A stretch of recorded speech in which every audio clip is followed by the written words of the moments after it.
Hello and welcome, Muskogee Nation of Oklahoma, to the Culinary Kitchen. This is Chef Jason of Native Chef LLC, and today we're going to be doing a really fun and easy side dish. It's roasted sweet potatoes with bell pepper, fresh kale, and herbs. Pretty easy to do. The first step of the recipe is done. I've got all my shopping done. I've got all the ingredients, so I don't have to go anywhere to buy anything. And sweet potatoes are really nice to use, especially if you're diabetic like me, because they break down slowly into your blood system, so much better than regular potatoes, and won't spike your glucose as quick as regular potatoes. So I like to do them for side dishes. There's more to use sweet potatoes than our normal Thanksgiving sweet potato dish. So I hope you enjoy this recipe, and we're going to get started. Again, you have to look at the recipe and kind of think to yourself what needs to be done first. And in this recipe, it's going to be roasting the sweet potatoes. And then always remember to have your cooking equipment waiting on you. So before I even start peeling these sweet potatoes, I'm going to turn on my oven and I'm going to preheat that so that it's waiting on me. And we're all about keeping, the time in the kitchen minimal, right? Because we all have lives.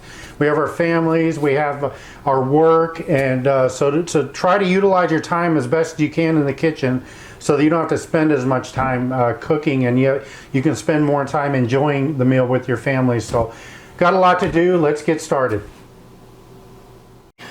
Okay, I turned on my oven, and that's preheating, and I went ahead and took the time to peel the sweet potatoes. And if you don't have really good knife skills, please be careful when you're handling sweet potatoes. There's so much water in these that they're really hard. And what we want to do is we want to cut these into 3/4 inch pieces. So basically I'm going to trim the ends off, and then I'm going to get it where it's not going to roll on me anymore.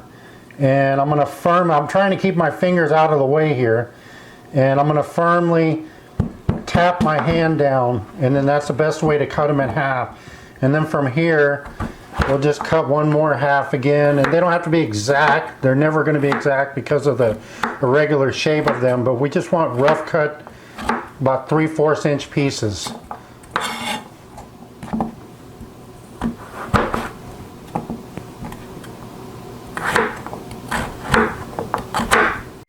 And then once they're cut, I'll put them in a big bowl, and I'm going to put a tablespoon of olive oil. I really want to mix this well. And in addition, I've also sprayed my sheet pan here, and we just want to really take the time to coat each one of these really well.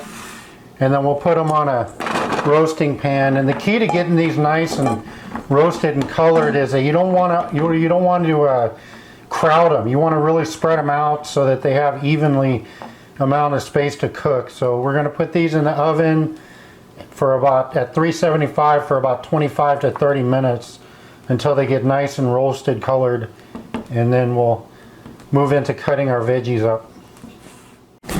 And then we'll cut up a bell pepper. It depends on what you like. If you're financially watching a budget, get green bell peppers. They're usually the cheapest and the most healthy for you health-wise is the red. But it just depends on what you like, what they have, what's on special, and all that. So today I have an orange bell pepper. They were on sale this week, and I do shop on a budget. So the first thing I want to do is I just want to take the ends off, and then cut this piece in half, and then I just want to make about 1/4 inch strips.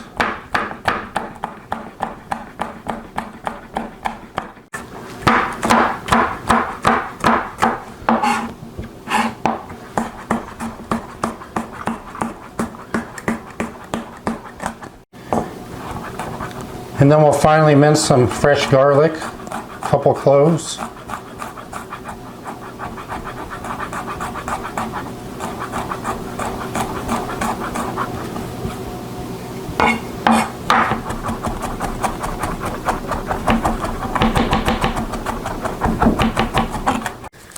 And then we'll cut up some fresh kale and basically grab the end of the stem and then pull the leaves off.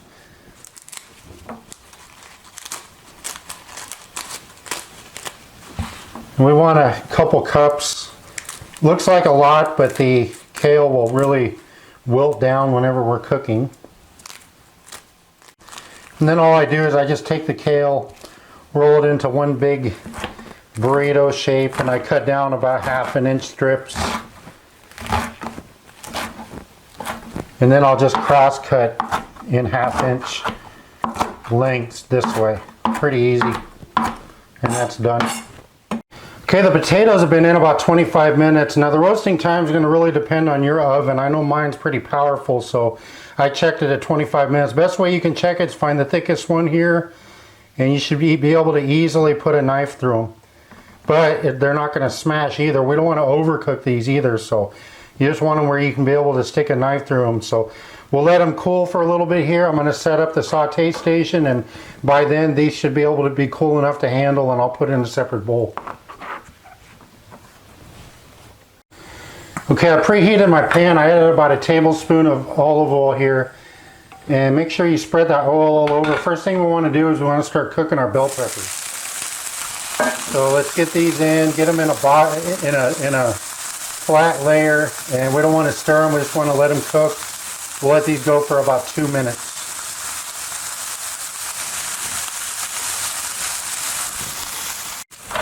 And then once we let the bell peppers cook, you'll see how they got a nice char on them. That's what we're looking for, is that nice char. So once we do that, we'll add our cooked sweet potato, our kale, our garlic,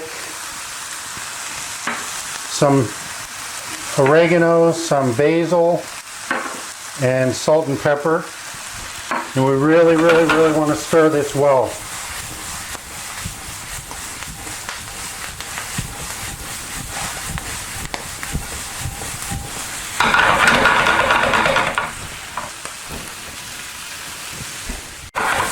And then after a couple of minutes, you see how much the kale has really cooked down and wilted, and that's what we don't want to overcook it, but it cooks quick. So we're ready to plate here.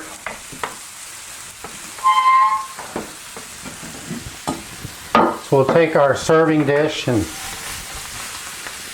get that put down right on the bottom here.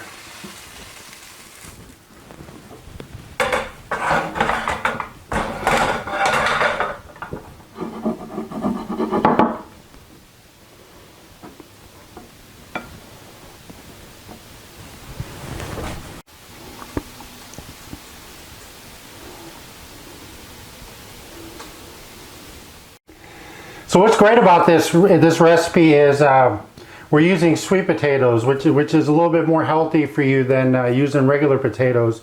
And I try to utilize them as much as I can. Probably 3 out of 4 times I'll try to use sweet potatoes rather than regular potatoes. What's nice about this is a presentation. So let's say you're having a Thanksgiving meal or a Christmas meal or even a New Year's meal. You could do this base here. And then what you could do is you could shingle some meat on top, whether that's grilled chicken or it's a beef tenderloin or maybe some grilled salmon or any type like pan-seared pork chops or grilled pork chops, any type of meat. What you want to do is you want to use the veggies as a base, right? Visually as a base to hold the protein.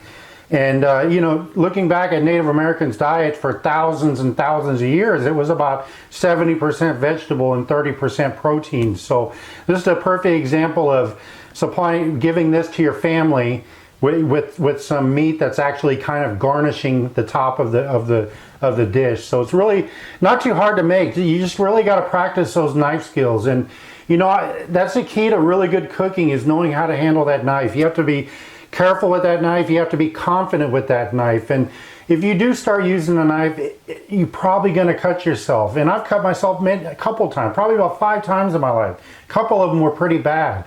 But that didn't discourage me from keeping on learning how to use a knife. And it's been years and years, probably a couple of years since I've cut myself now. And I feel really comfortable with the knife, almost like it's an extension of my hand.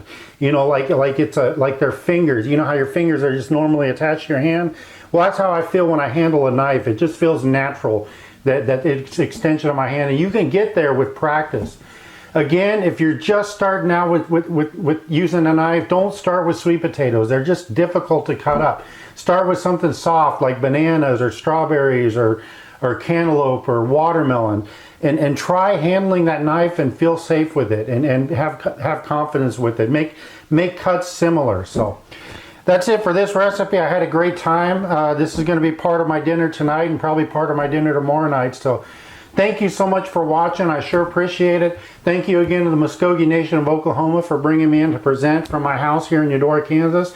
I sure enjoy what I do, and I sure enjoy providing cooking videos for the community in your community. So thanks again for watching.